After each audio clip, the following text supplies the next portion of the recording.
generally it'd be from MPs' Facebook pages to hear what they personally are doing. Otherwise, sometimes I'd watch Question Time, which is really nerdy, but that happens.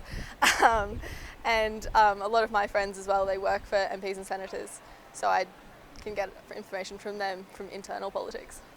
No, they're very hard to access. Like, I've been to Toowoomba Regional Council a few times and it's so boring. Like, they go through really dry stuff, but when you realise that actually impacts the way the community is run, you realise how important it is.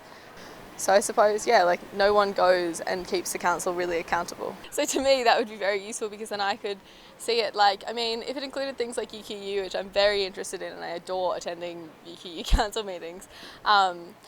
But yeah, like even Brisbane City Council or whatever, like it would be very useful if more people could access those facilities, I suppose, yeah. I think greater community engagement is something that we are losing, and it was something that I thought really important to, get in amongst. And there's a big part that politics can play in that because you are electing essentially your community representatives.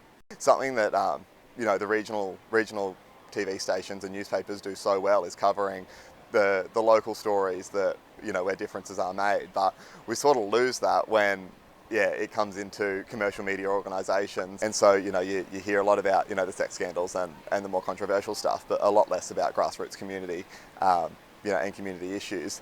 I think that's the way the debate's moving. So it's a phenomenal tool. It really is, and it allows all people, I suppose, to engage in a meaningful way and in the way that's most important to them. So, whether the issue's the environment, whether it's the economy, or, whether it's public transport, they're able to engage on an issues by issues basis. There's no references, pretty much. There's, the information itself can be turned and twisted. You're seeing a lot of that, particularly with local community group pages. They're sprouting up all over the place. I'm from south of Brisbane, so there's groups in Yatala, Ormo, Cornubia, all of that are getting big followings on Facebook and in Facebook groups, and it's doing exactly what you say. It's putting out the information that the community should be caring about and that really matters to local residents. And so I think the app's just the next extension of that. I've been known to get into the occasional debate. I think it's actually quite difficult. I don't find that there's enough openness in information as to where to go. You need to search and search hard to find out when these meetings are on, and it's almost like it's a hidden door policy to me.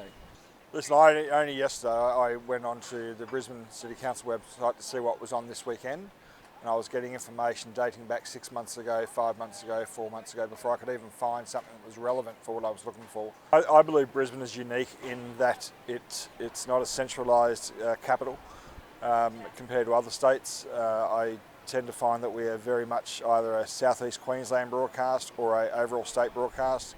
With the cuts that are happening, especially at the local newspapers, the Toowoomba Chronicle is one that recently lost more numbers again.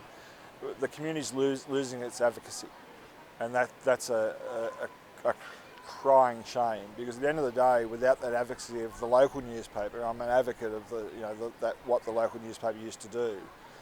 You've got no one to push the buttons of local government. An app that would streamline the process, make it a simpler process, and keeping, obviously when I talk about simplicity, I talk age conscious there.